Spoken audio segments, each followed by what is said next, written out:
இதோ இந்த ஸ்டேட்டஸ் இருக்கே ஸ்டேட்டஸ், இந்த ஸ்டேட்டஸை பல பேர் பிரேக்கப் பண்ணவங்க எல்லாரும் வைப்பாங்க. நீங்களும் வேணா ஒரு தடவை பார்த்துட்டு வாங்க.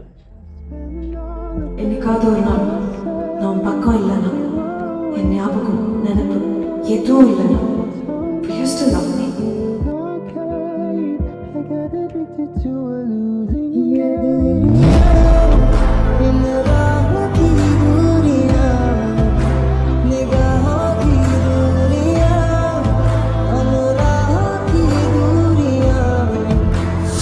பார்த்தாச்சா, இந்த ஸ்டேட்டஸை நான் கூட என் பிரேக்கப் அப்போ வச்சுருந்துருக்கேன் ஃப்ரெண்ட்ஸ்.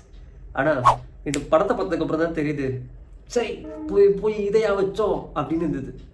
ஏன்னா இந்த படத்தோட ஹீரோ துல்கரும் ஹீரோயின் நேகா சர்மாவும் 2 பேரும் பார்த்துக்கிறாங்க, பார்த்து லவ் பண்ணுறாங்க, பேசுகிறாங்க, பழகுறாங்க, முத்தங்கள் பரிமாறப்படுகின்றன.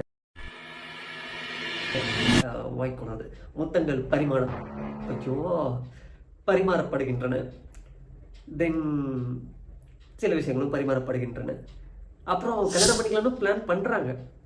சரி அப்படின்னு சொல்லிட்டு அவங்க வீட்டில் போய் சொல்கிறாங்க. துல்கர் வீட்லேயும் சரி, நேஹா சர்மா வீட்லேயும் சரி, 2 பேரும் சேர்ந்து ஒரே மாதிரி தான் ஒரு விஷயத்த சொல்கிறாங்க. நீ வேற யாரையும் லவ் பண்ணியிருந்தா கூட பரவாயில்ல, ஆனால் இவனை லவ் பண்ணியிருக்க, சத்தியமாக கல்யாணமே பண்ணித்தர மாட்டேன். அதே மாதிரி அவன் வீட்லேயும் துல்கர் வீட்லேயும் நீ வேற யாரை வேணா லவ் பண்ணியிருக்கலாம், ஆனால் இவளை லவ் பண்ணிட்டேன், உனக்கு கல்யாணமே பண்ணி வைக்க மாட்டேன்னு சொல்கிறாங்க. என்னடா அப்படின்னு சொல்லி கேட்டோம்னா, ஒரு 25 வருஷத்துக்கு முன்னாடி துல்கரோட அப்பாவுக்கும் நேஹா சர்மாவோட அம்மாவுக்கும் ஒரு லிங்க் இருந்திருக்கும். இது நியாயமா? உனக்கு அடுக்குமாடா? அந்த லிங்க்குக்கு பிறந்தது தான் நேஹா சர்மா. இவர் அந்த லிங்க் இல்லாமல் அதுக்கப்புறமா வேற ஒருத்தவங்களை கல்யாணம் பண்ணி அவங்களுக்கு பிறந்தது தான். நான் எப்படி பார்த்தோன்னா, இவங்க ஒரு ஆஃப் சிப்ளிங்ஸுங்க, கிட்டத்தட்ட அக்கா தம்பி அந்த மாதிரி வரும். ஸோ இவங்க 2 பேரும் லவ் பண்ணி கல்யாண விஷயம் வரைக்கும் போய் அது பிரேக்கப் பண்ணதுக்காக தான் அந்த சீன் வந்திருக்கும்.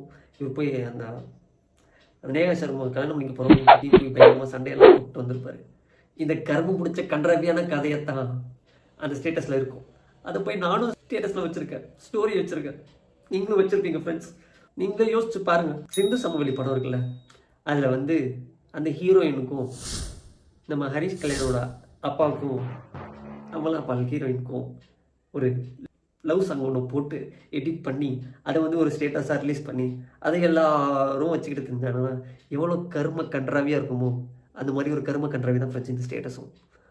இதெல்லாம் நீங்கள் எல்லாம் யார் யாரெல்லாம் வச்சுருக்கீங்களோ மறக்காம கமெண்ட்டில் சொல்லிட்டு போங்க. பாய்.